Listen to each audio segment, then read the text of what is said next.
Guys, I want to get your thoughts on this because we've talked about this several times, how and Brooks has helped us to see, and I think we all kind of know this, but there's no such thing as really a small sin. Obviously, that's the lie that Satan's this is the device we're talking about in this episode. But that sort of brings me to the question of, well, are all sins equally great? Do you know what I mean? Like, are they all on the exact same level? The little white lie, is it as bad as killing someone? I mean, can't I have some hierarchy? I'm curious to how you guys would answer that question. Well, I'd say, just call Dr. Stewart and ask him that question. He'd be There you happy go. to answer you. Yes. Yeah. Well, let's put it this way. It's a good question, and it's a challenging question. And this is where we have to understand it in several different ways that may seem to contradict each other, but they really don't. They complement one another.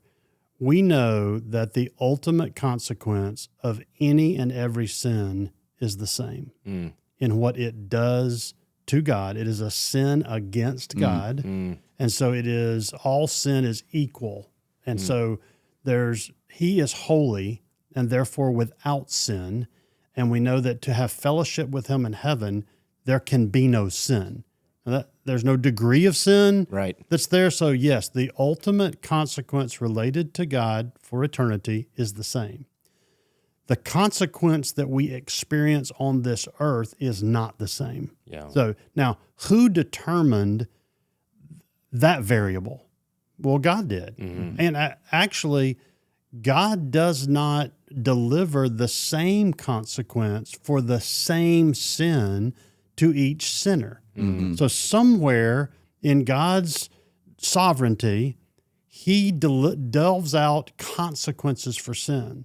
Those consequences are on us, and they're on our loved ones, and they're on others. So our sin has negative consequences on other people.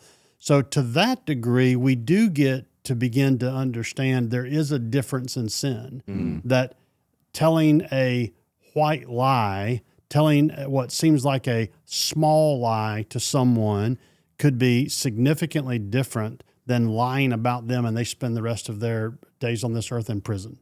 Okay, we've bore false witness to them. Right. We may have just told a friend about something they did, and no big deal, it seems like to us, no real consequence to them. So the temporal consequences, yes, those are absolutely different. And there are sins that Scripture would say it would be better had he not been born. It would be better that a millstone be tied around his neck and him thrown in the ocean. And those typically go to the sins of leading others astray away from Christ.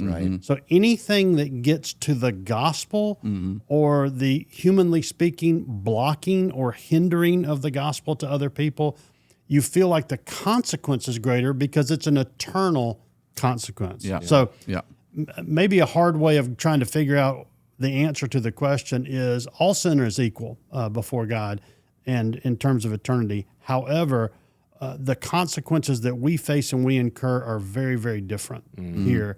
And both standards should be at play when we're trying to wrestle with sin in our life. That's good. Thank you.